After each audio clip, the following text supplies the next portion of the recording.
Hello and welcome to day 8 of Women in Antiquity. Today we're talking about women in classical Athens. And so we'll have a little bit of a background on what made Athens what it is, and that should give us some insight into the particular situation of women in the greatest of the Athenian cities.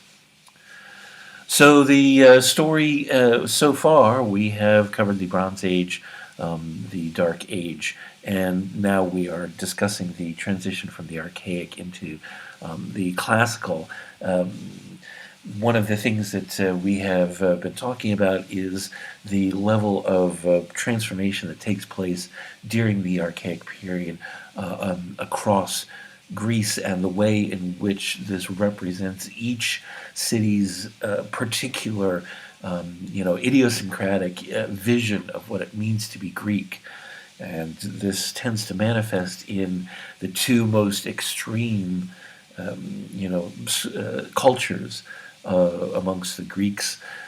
Two cities that become more and more radical, in a sense, with respect to the other Greek cities, so much so that they can be seen in some ways as unrepresentative. Sparta at one extreme and the Athenians at the other.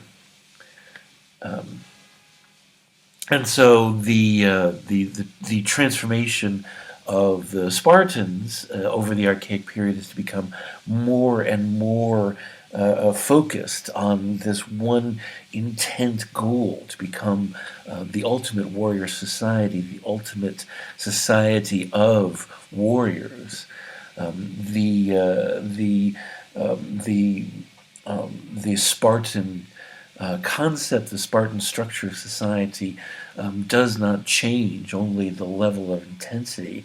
On the contrary, Athens undergoes a rapid series of continuous evolutions, continuous mutations, continuous transformations over the archaic period. By the time we arrive at the Persian invasions and the classical era, Athens has become unique in the Greek world as a full-blown pure democracy.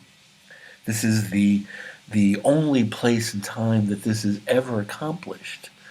A true situation in which the governance of the state, of the community, is entirely in the hands of the citizen body.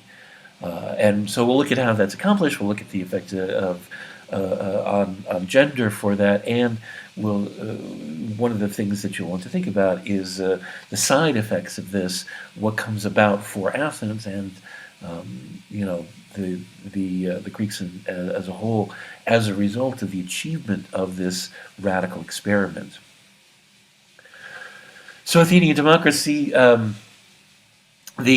Polis, as we've discussed, involves this concept of a concentrated urban center surrounded by the farmland that is focused upon it, that forms the single economic system that is self-sufficient, and that shares this common identity that is focused on the center, that manifests in the central open space of the agora, that seems to churn upon the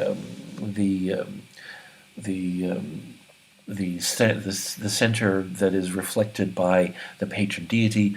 The polis is the central building block of Greek society, and the fact that the polis emerges in a strange and unique way in Athens is part of the key to understanding why Athens becomes so different. The earliest figure for the Athenians is, in terms of their own identity, is the mythological figure or legendary figure of Theseus. Theseus is famous, of course, for the for the exploration of the labyrinth and the encounter with the Minotaur, amongst other things. But in Athenian legend, he's also extremely important for having accomplished the creation of Athens, and this is done through the unification of the entire region of Attica. Most polis are coalesced around an urban center and the lands immediately surrounding it. And so, most polis are naturally and sort of geographically self-contained.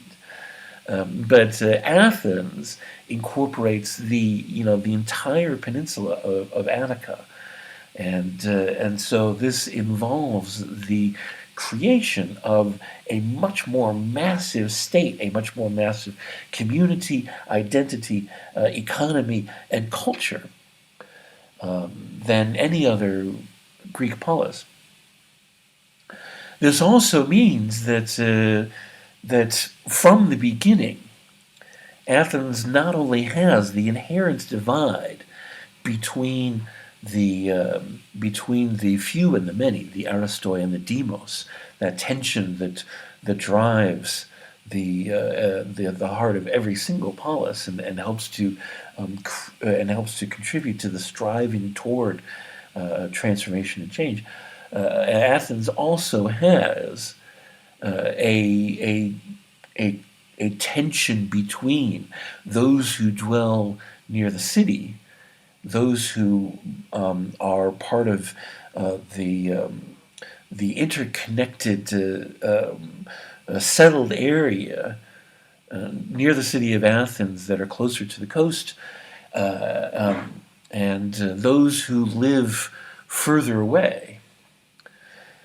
In order to participate in society, in order to be a citizen, you have to be physically present in the city in order to, interact with the festivals, and in order to be in the assembly and participate in the decision making that takes place there. And so, anybody who is more than a good walk away from the city center has less and less of a voice. And is potentially in danger of collective disenfranchisement, and this creates a fundamental tension between the urban and the rural that is another driving force in Athens, and the votes of the countryside, the voices of the people, in all of these surrounding towns that are, physically part of the Athenian polis, strive to have their voice heard. This is one of the agents for change. In terms of government, early Athens is, like every polis, the Athenians have ejected their concept of single monarchy, and they institute a system of electing magistrates to govern over them. But the power and authority is held by the assembly, the council of ex-magistrates, and so this tends to reinforce the power and authority of a particular group of families. It is from these families that the magistrates, called archons, are elected.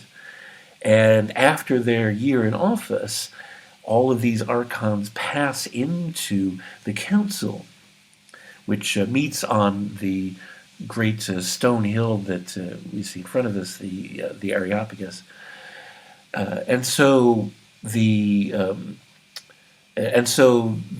Because all of the members of the council are from these families, because that is who the magistrates are elected from, these families' dominance of European affairs in its early history are reinforced.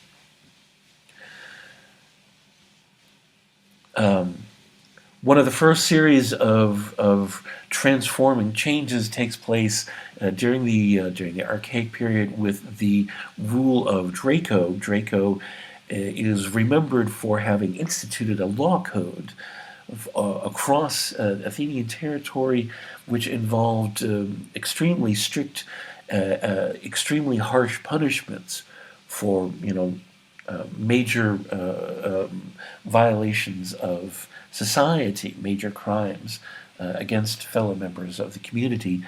We still refer to these kinds of laws that have extremely harsh punishments as Draconian.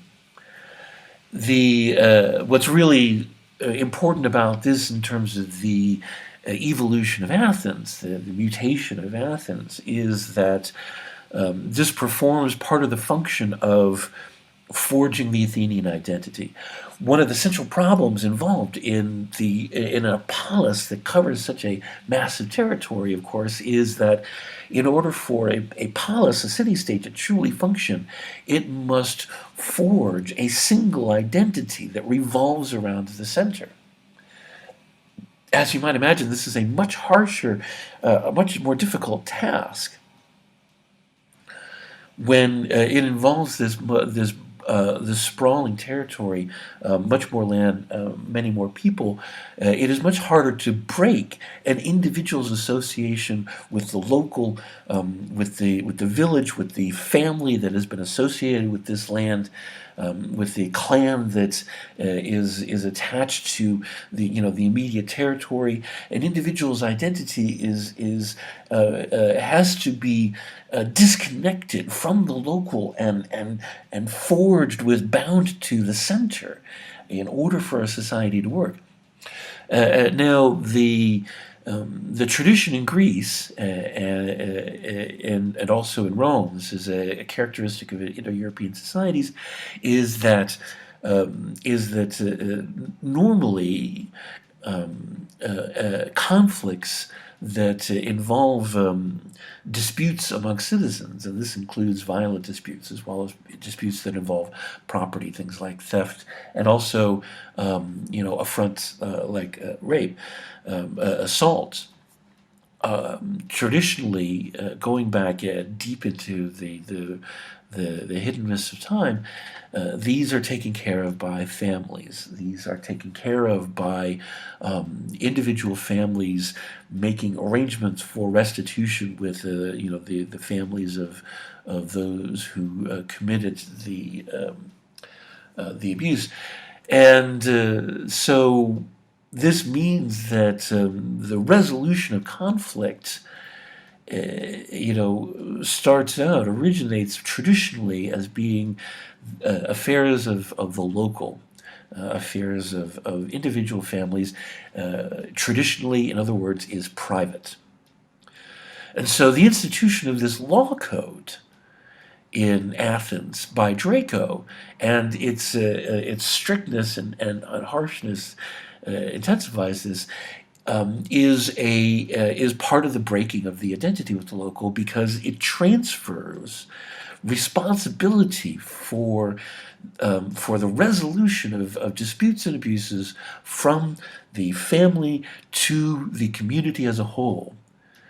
It becomes the concern of the community as a whole whenever one citizen causes harm to another, in terms of property, in terms of violence, whatever. And this is a extremely important, extremely crucial step in the transition of Athens from being this assembly of sprawled out towns and villages and built up communities to being a single entity that thinks of this single entity, that thinks of Athens before everything else. Later on in the Archaic period, we have another transformation, another lawgiver, another set of reforms that is crucial to the transformation of Athens. This is when the poet Solon is put in charge of is put in charge of Athens and given a mandate to resolve the inequities of the city. And Solon's solution is to reconfigure the concept of participation in Athens, in the Athenian state, so that one's citizenship, one's standing, one's class is dependent not upon blood but upon wealth. Now, this would still concentrate the power of a community in the hands of those with property. It would seem superficially that this doesn't change things much, but the key difference is that this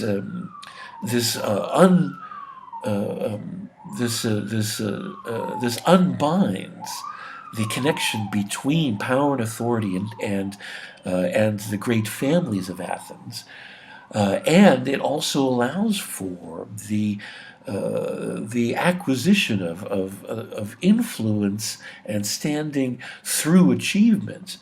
There is a new possibility of social mobility that had not existed before, and that this is associated with ability rather than simply the idea of whose one's ancestors are. During the period following Solon, there is an emergence of what the Greeks call a tyranny. Tyranny amongst the Greeks is something entirely different from the way that we use the word tyranny today.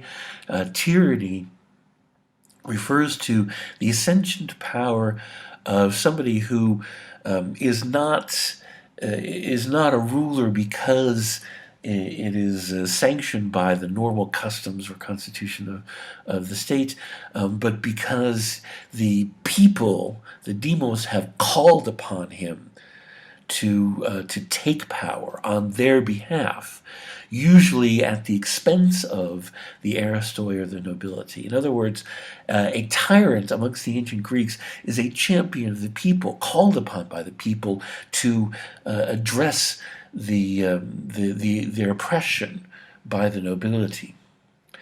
And so Pisistratus, as he takes power in Athens, he consciously does so on behalf of the common people, and to redress wrongs against them by the powerful nobility.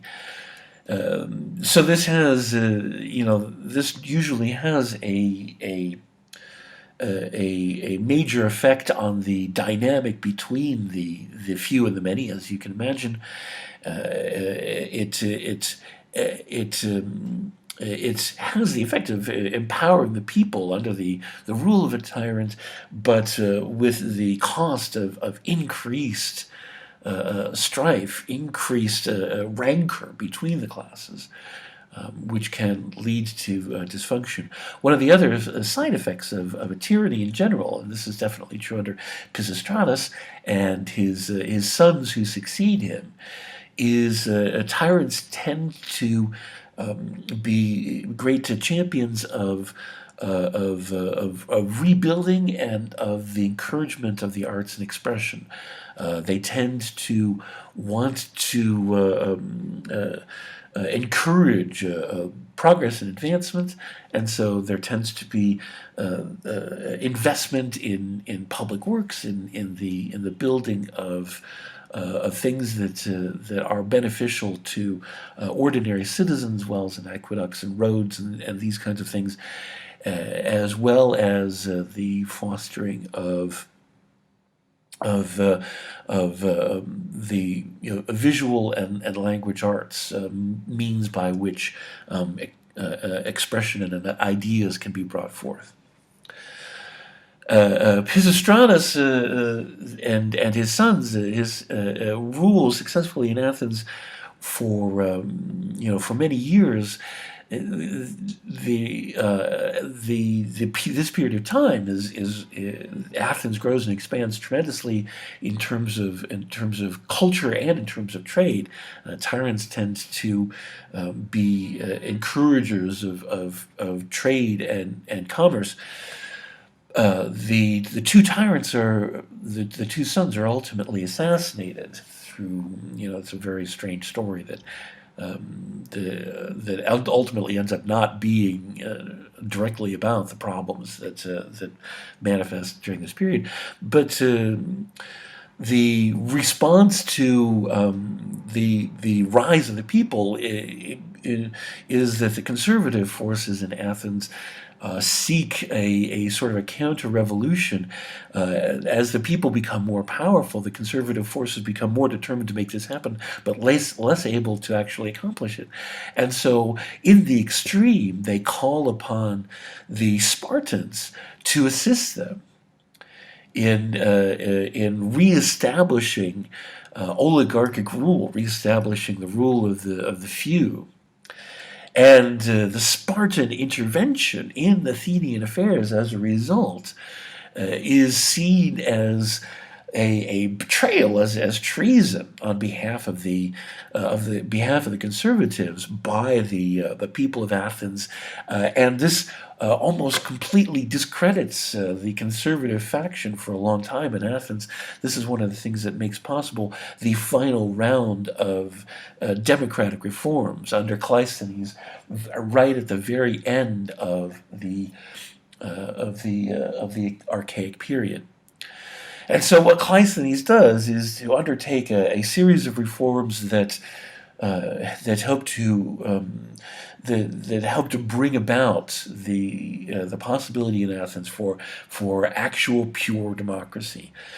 The first thing is that the assembly is organized according to tribe, and each tribe gets a vote. This is the way in which the assembly is organized, and the way in which taxes are collected, and so forth.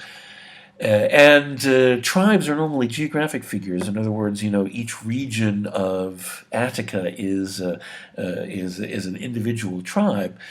And as you can see, this would reinforce local identity and be a means for holding on to, your affiliation with family, your affiliation with clan.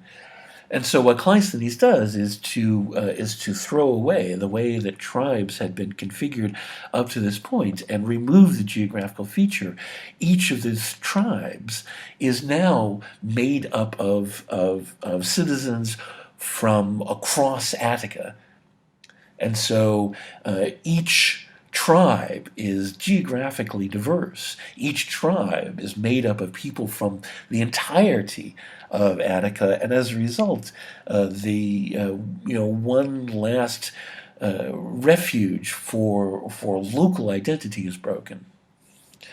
The second thing that Cleisthenes does is to reform the council.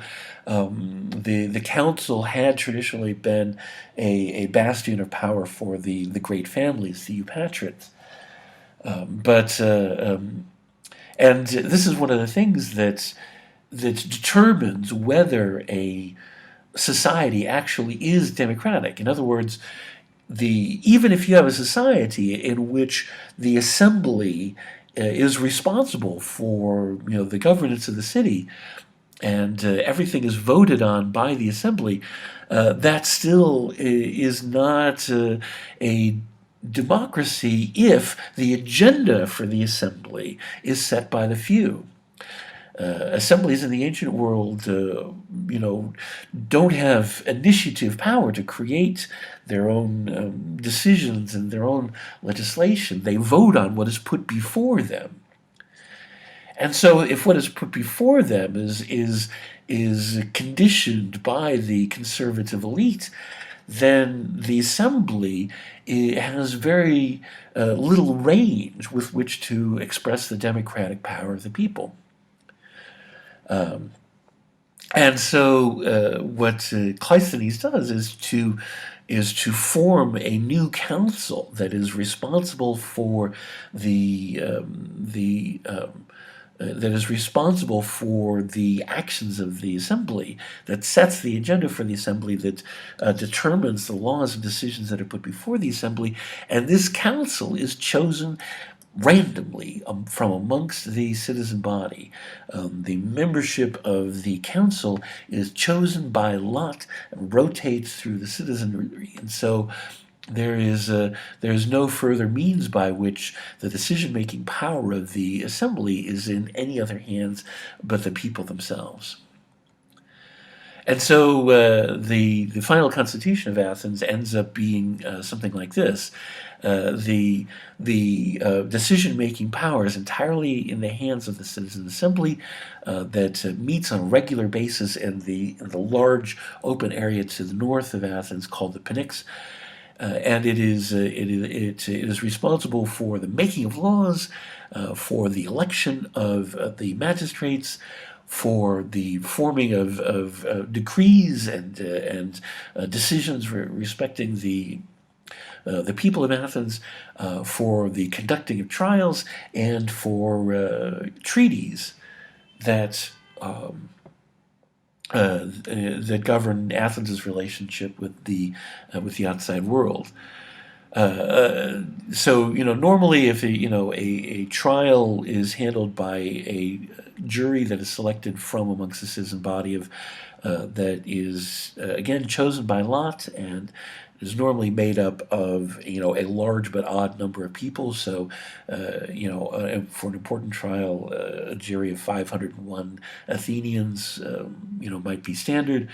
But if something is truly important, or if a citizen requires an appeal, it goes to the assembly of the entire citizen body.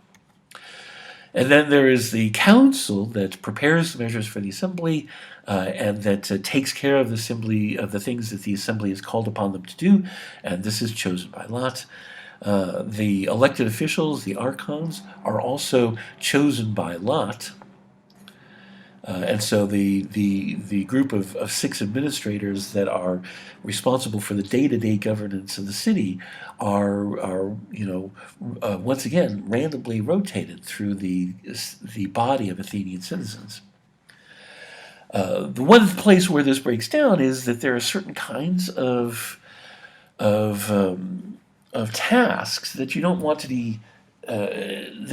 to be handed over to any particular random citizen, any Tom, Dick, and Harry, that require a certain amount of expertise, and this includes your generals, the men that are responsible for military affairs.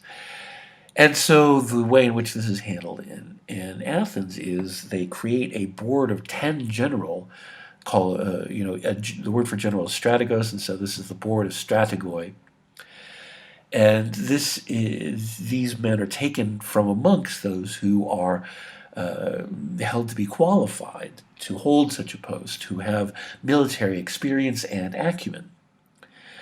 And so these are elected by the assembly from amongst this group of qualified candidates. And unlike any other of these responsible posts, archons, council members, all serve for 1 year, and then this passes on to someone else. They can't be reelected.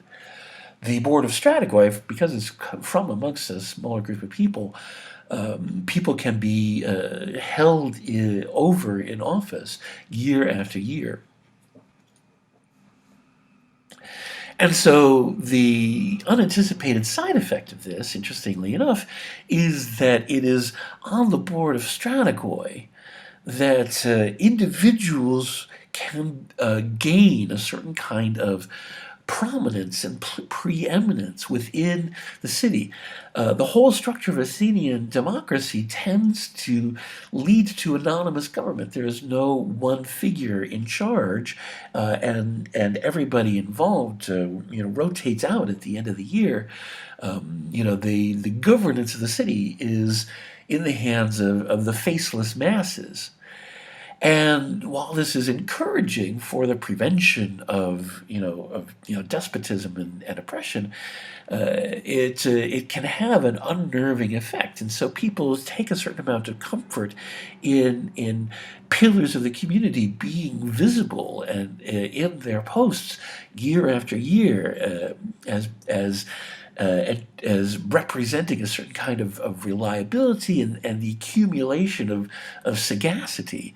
The people that have an accumulating amount of reliability, and so can provide a certain amount of comfort by their presence. And so, as a result, there are certain members of the board of Strategoi that tend to persist in office for year after year, in certain cases, decade after decade, and who gain a kind of unofficial authority. The members of the board of Strategoi have no power over anything other than military affairs, and in terms of military affairs, they're just one of 10 on this board. And yet, the period in which Athenian democracy reaches its climax, its full blown expression of this radical form of government, is a period that is known through the association with these kinds of figures that become prominent. Themistocles, Cimon, and particularly Pericles. And so, by the time the Peloponnesian War comes about, this is something that, in retrospect, certainly is known as the Age of Pericles. Pericles has no power. He does not rule. He has no constitutional position, but the sovereignty is completely and entirely in the hands of the people, and yet Pericles has this standing that gives him that gives him preeminence amongst the Athenians, a sense that if there is a question about how to proceed, Pericles is the one that is asked first. And so, when you talk about democracy, we as Americans are trained to believe in democracy. The most radical expression of democracy as it exists here in Athens has these strange and unforeseen side effects. So one is the emergence of these figures from the board of Strategoi that accumulate unofficial authority through the comfort of their persisting presence. Another is that the empowerment of the people in democracy helps to bring about a need to be able for ordinary people to express themselves and to want to be able to argue and persuade other Athenians over to their views, so that what they see as being necessary for the city can be accomplished. The art of rhetoric becomes a valuable commodity, and there's a market for the teaching of it. This brings about the emergence of the sophists, a group of rhetoricians that whose specialty is to teach the persuasive argument regardless of the validity of the actual argument being made. The sophists train themselves and they train their students to be able to argue successfully and convincingly any side of any argument regardless of its merit. And the prominence of this kind of thinking brings about a sort of moral crisis in Athens. It brings about a confrontation of what is the very idea of what is right, what is true, because the teachings of the sophists tend to encourage a sort of moral relativism. Whatever a group of people can agree on as being right is what's right. And this is alarming to a large number of people. It is alarming to people that believe in custom and tradition that what is right can change according to whether you're able to convince other people of your own personal opinion, or even of something that has no moral standing at all. And it also engenders the counter argument that maybe morality isn't in the hands of whatever people can agree on it being. It isn't in the hands of consensus. That there's a deeper truth, that there is something inherent about the world itself, that there is an ultimate truth that lies beyond the whims of humans, or even the capricious desires of the gods, that there's something even more fundamental than that. Another side effect of democracy is that it tends to encourage what the Federalists called tyranny of the majority, and so those who have peculiar sort of minority needs tend to be oppressed as a result. It also brings about the demagogues, those who gain power and authority through being able to promise the people what they want to hear, rather than what is useful for the community as a whole. And so, this period of time that in which Athenian democracy manifests itself is known as the Age of Pericles. Pericles becomes the great general who is present in Athens at the very beginning of the Peloponnesian War, about which more later.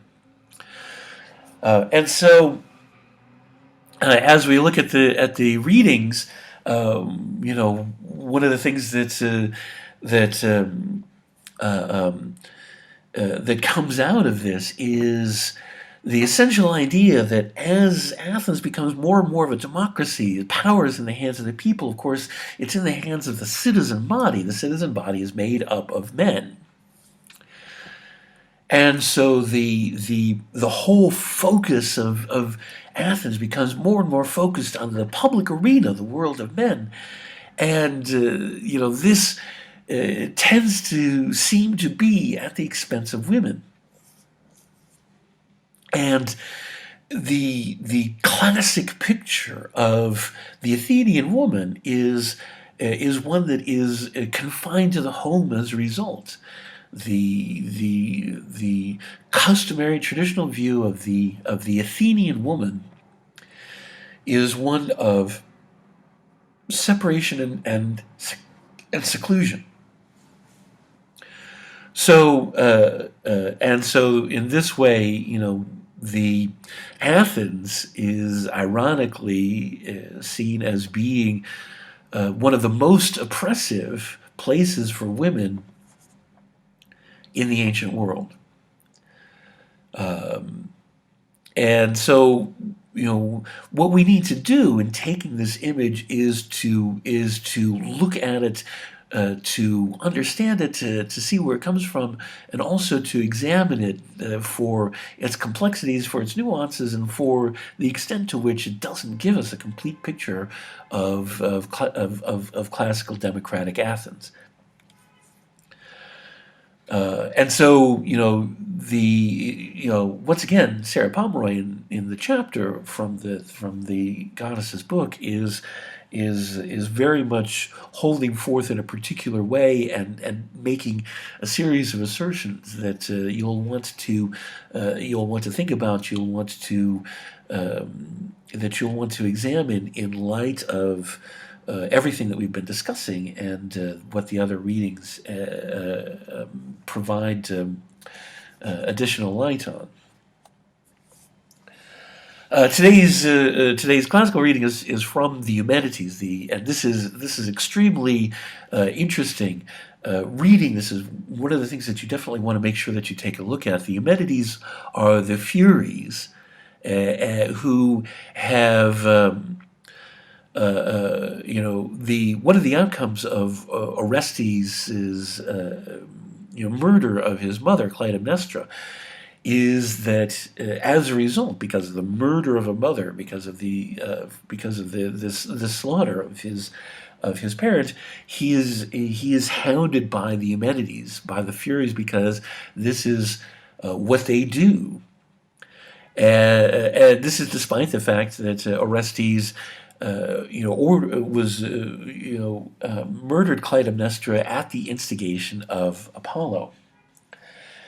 And so Orestes ends up taking flight and ultimately seeks sanctuary from the Furies in the temple of Athena. And Athena agrees to judge Orestes' situation and creates a trial, which is the heart of this play.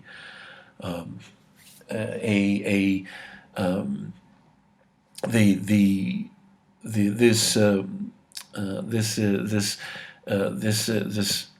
is convened in order to determine the justice of the Furies persecuting Orestes. And one of the things that this hinges on is Apollo's argument that a mother is not truly a parent, that the only real parent is the father, and the mother is simply the host. Because that would allow for the dismissal of the Furies, because their role is to persecute a murder of one's parents. And so, you want to take a look at this story. You want to take a look at the arguments that are made, and Athena's final judgment, and why it is that she says what she does, and what this means for whether what she says truly means what she seems to be saying. Whether this what it is that this story is actually trying to convey about Orestes and Clytemnestra, and about the nature of the relationship between mother and child, and the nature of the relationship between wife and husband by implication. Women and Culture in Herodotus. This is a very interesting article. Essentially, the Herodotus is essentially one of the fathers of history. Herodotus tells the story of the Persian Wars, the story of the Greeks and the invasion of the Persians, and his approach to history is sort of sociologically.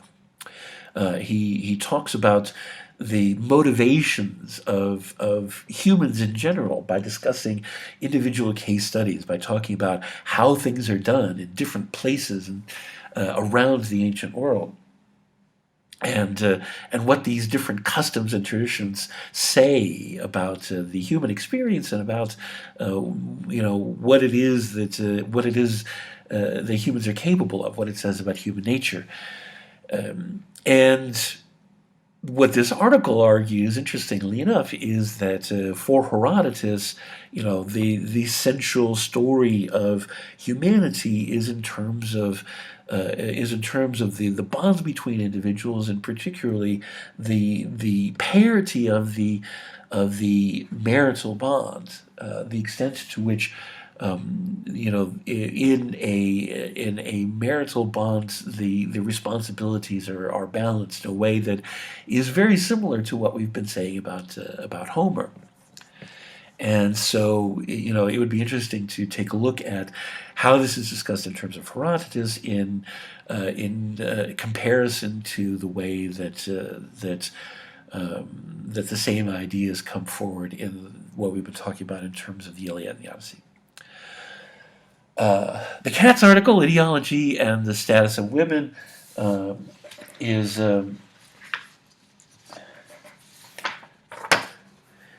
also a is also a useful article.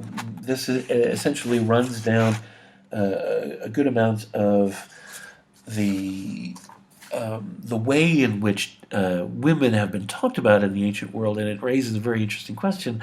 The the study of women and women's studies has tended to be arise out of reaction. In other words, history has tended to focus on the deeds of men. And from what we've seen, this is consonant with the idea of men being responsible for public affairs in the ancient world. And history tends to deal with public affairs. It tends to deal with with government and war and politics and so forth. And so, the women's studies comes about sort of as a reaction to that, and to try to focus on disinterring the voice that hasn't been heard, the female voice. And the Katz article sort of raises the question that if this is a useful process in some ways, because it tends to unbalance things in the other direction. It tends to decouple the female experience from the fact that it is contextualized in the experience of the society as a whole.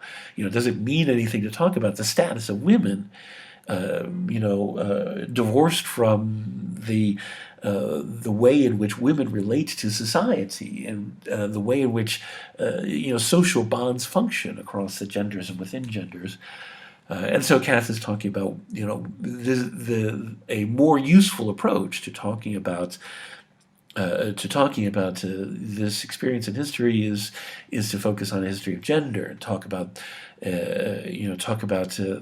historical situations in terms of the relationship between genders, and the relationship within genders, rather than trying to tell a story of women, trying to determine the role and status and position that women have.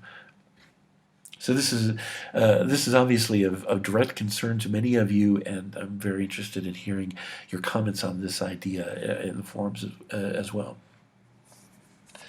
Women's identity in the family. This is Pomeroy again, attempting to make tangible, make concrete the lives of women in Greek society, and particularly in Athenian society.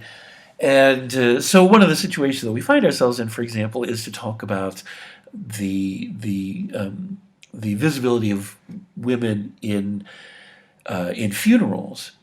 And so, what we end up with is that public funerals end up being in the hands of men, and women have no role in them. If we look at this tends to actually reinforce the public-private divide, because what we end up with in Athenian funerals is that there is a public funeral for that it takes place in the public space and that involves men, and there are private rituals and gatherings that are in the hands of the women, and that are about female society in the context of the individual that has been lost. And so, this is less about the oppression of women, I think, than in this situation, in this society. We're talking about a much sharper divide between the public and the private. And this also manifests itself in other ways, as we'll talk about in literature next time. And so, we see literature, we see comedy, especially attempting to create a bizarre situation by putting women in the public sphere. And finally, this is a very important article. The women housing in classical Greece. This is attempting to look for the archaeological basis for the idea of the seclusion of women. And what Walker is finding is that the seclusion of women is only partially supported by archaeology. It's very difficult to do, archaeological study on ancient Athens for a large number of reasons. But, what we find in looking into this is a couple of things. First of all, that seclusion is something that is only practicable if you are wealthy enough to have enough space in order to set aside areas that are solely for the women. And this is simply not possible below a certain level of wealth in a society. And so the seclusion of women is different across class. It's something that belongs only to the upper classes, to the aristocracy.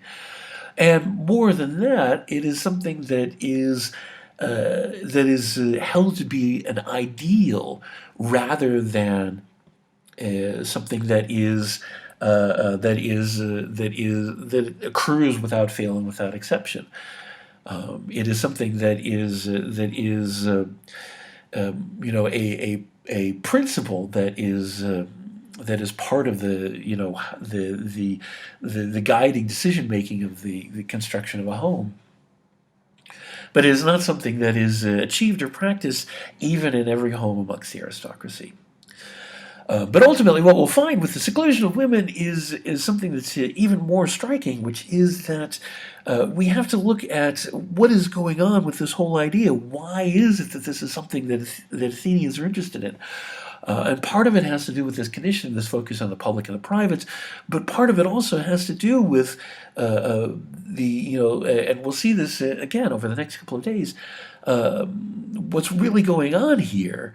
It seems to be not that men don't want to, don't believe that women are valuable. It's not that women are held to be, unworthy or inferior. It's not that men are like, women should not be seen or heard. This is a misunderstanding, a misapprehension of, and a misogynistic interpretation of the experience of women in classical Athens. What's more fundamental to this is the idea of this what we're talking about in terms of Hesiod. This idea that men are flawed and vulnerable, and in the presence of beautiful women that are not members of their family are not to be trusted. The basic idea of the seclusion of women, the basic principle here is that women should not be left alone with men who are not members of their family. And so this is why, we have the idea that men dine alone, men tend to dine in their homes with groups of their friends, and the women are separated from this and dine in their own apartments, during the day they're conducting the needs of the household, weaving and cooking and all the management of property and so forth. But the thing to be prevented is for a woman to be left alone with a strange man. And so there is an element of this idea of seclusion, this idea of separation that has to do with protection, that has to do with the cherishing the value of women and ensuring that they are taken care of and preserved. This is not the whole story either, and there's still plenty to be said about the situation for women in relation to men and in relation to each other in ancient Athens. But as you are thinking about this, as you're talking about this, as you're writing about this, what's important is for you to set aside your assumptions, set aside everything that you might think about a society in which women are entirely attached to the private world, and to talk about what you're actually seeing taking place in Athens itself from the evidence that you have before you.